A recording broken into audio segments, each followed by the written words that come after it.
शरद के पास जाते हैं और उनसे समझते हैं कि आज के लिए खबरें कौन सी हैं, क्योंकि नतीजे तो ढेर सारे हैं, उसके अलावा भी ढेर सारी खबरें हैं जो कि स्टॉक स्पेसिफिक मूव्स आज बाजार को दे जाएंगी। शरद, आप बताएं।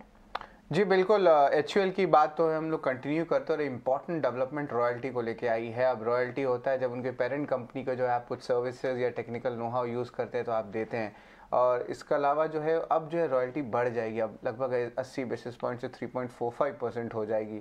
तो इसका क्या इम्पैक्ट होगा स्टॉक पे, ये जो है इंपॉर्टेंट बात ये है कि ब्रोकरेजेस कह रहे हैं कि नियर टर्म में मार्जिन प्रेशर देखने मिल सकता है और EPS में भी 2 to 3% का इम्पैक्ट अगले 2 साल में देखने मिल सकता है। इसके अलावा सन फार्मा फोकस में रहेगा और यहाँ पे जो है कॉन्सर्ट फार्मा को एक्वायर किया है। डील का टोटल कंसिडरेशन $576 मिलियन का है, और ये जो है कंपनी है, देखा जाए तो एक बायोटेक कंपनी है और जो जितने भी स्किन रिलेटेड डिजीज़ होती है उस पे जो है फोकस करती है। और इम्पॉर्टेंट बात यह है कि ये डील क्लोजर जो है फर्स्ट क्वार्टर कैलेंडर ईयर 2023 तक कंप्लीट हो जाएगा, और ब्रोकर्स का मानना है कि ये जो डील है उसमें सन फार्मा की जो ग्लोबल स्पेशलिटी पोर्टफोलियो है उसको जो है इम्प्रूव करेगी और इसकी सेल्स पोटेंशियल भी स्ट्रांग है, तो इसलिए ये एक्विजिशन जो है इसका जो है स्ट्रेंथ अच्छा है। BHEL भी फोकस में रहेगा, 300 करोड़ का ऑर्डर मिला है इनको गुजरात स्टेट इलेक्ट्रिक कॉरपोरेशन के साथ।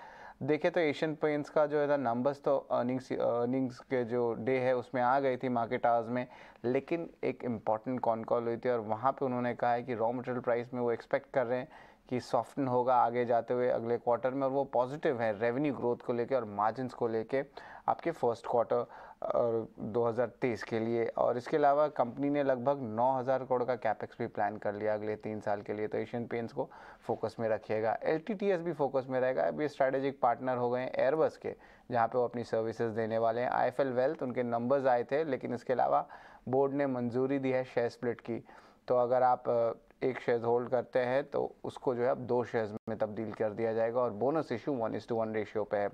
और इसके अलावा सूर्य रोशनी भी फोकस में रहेगा, 147 करोड़ का ऑर्डर आया है IOCL और गेल से जो। और लास्ट में मैं बात करूंगा वेदांता और हिंदुस्तान जिंक का। यहाँ पे जो है इंपॉर्टेंट 2-3 न्यूज़ फ्लो आए हैं। सबसे पहला है कि जो वेदांता है जिंक, हिंदुस्तान जिंक की जो इंटरनेशनल बिजनेस है वो अब हिंदुस्तान जिंक को बेचने वाले हैं, मतलब जो उनके जिंक इंटरनेशनल बिजनेस है वेदांता के उनको हिंदुस्तान जिंक को बेचेंगे, और इसका लगभग $2.98 बिलियन रहेगा। उसको आप एस्टिमेट कर सकते हैं ऑलमोस्ट 24 to 25,000 करोड़ रुपीज़। लगभग 65% स्टेक वेदांता का हिंदुस्तान जिंक में है, और ये डील से जो है वैल्यू अनलॉकिंग देखने मिलेगी, और एक आप कह सकते हैं कि हिंदुस्तान जिंक जो है इसको जो है थोड़ी सी वेदांता को पॉजिटिव रिएक्शन देखने मिल सकता है, और ये थोड़ी नेगेटिव हो सकती है हिंदुस्तान जिंक के लिए, ये ब्रोकर्स का मानना है। और एक चीज़ और है कि हिंदुस्तान जिंक लगभग 2% अपने टर्नओवर जो है एज अ ब्रांड फी जो है आपको वेदांता को देने वाले हैं, तो वेदांता को देख सकते हैं कि उनका पलड़ा भारी लग रहा है और ग्रुप में एडजस्टमेंट्स देखने मिल रही है। एब्सोल्युटली शरद, शुक्रिया ये सारी की सारी खबरें हमें बताने के लिए। और इस बीच अभी आप देख रहे हैं कोफोर्ज के तिमाही नतीजे भी आपके टीवी स्क्रीन पर सुबह सुबह कंपनी के नंबर्स आए हैं। एक बार क्विक लुक देख लेते हैं नतीजे कैसे रहे हैं। On the face of it नतीजे काफ़ी अच्छे नजर आ रहे हैं, क्योंकि कंपनी का मुनाफा जो है वो भी बढ़ता हुआ दिखा है, और कंपनी की कंसोलिडेटेड आय में भी हमने इजाफा देखा है। 1,959 करोड़ से कंपनी की आय का आंकड़ा बढ़कर 2,056 करोड़ पर जाता हुआ देखने को मिला है। मुनाफे के फ्रंट पर भी बढ़ोतरी देखने को मिली है, 201 करोड़ से कंपनी का मुनाफे का आंकड़ा 228 करोड़ पर जाता हुआ देखने को मिला है। वहीं अगर आप एबिट की बात करें 275 करोड़ से ये आंकड़ा बढ़ा है 297 करोड़ पर, और मार्जिन जो हैं 14% से 14.5% पर आते हुए देखने को मिले हैं। ऑर्डर इनटेक की स्थिति जो है हाईएस्ट एवर यानी कि काफी अच्छी देखने को मिली है, $345 मिलियन ऑर्डर इनटेक, और वहीं एग्जीक्यूशन यहां पर ऑर्डर बुक में किया गया है $841 मिलियन अगले 12 महीनों के लिए।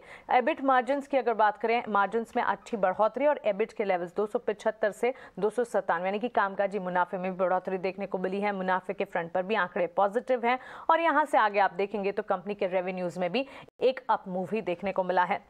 कोफोर्ज के स्टॉक प्राइस में कल करीब 1-1.25% तक की तेजी हमने देखी थी, और इन पॉजिटिव नंबर्स के बाद आज पूरा अनुमान है कि कोफोर्ज के नतीजों का एक रिएक्शन जो है, पॉजिटिव इंपैक्ट जो है स्टॉक प्राइस में देखने को मिलेगा। IT पैक की कई सारी कंपनियों में नतीजे अब तक आ चुके हैं, मिले-जुले सेट ऑफ नंबर्स हैं। कुछ कंपनियों ने अच्छे नतीजे पेश किए हैं, कुछ कंपनियों के नतीजे थोड़े खराब भी रहे हैं, लेकिन इस वक्त अगर आप देखें तो मिड कैप IT पैक लगातार फोकस में है, और अब यहाँ पर एक बड़ी दिग्गज कंपनी कोफोर्ज के भी नतीजे आपके सामने। आगे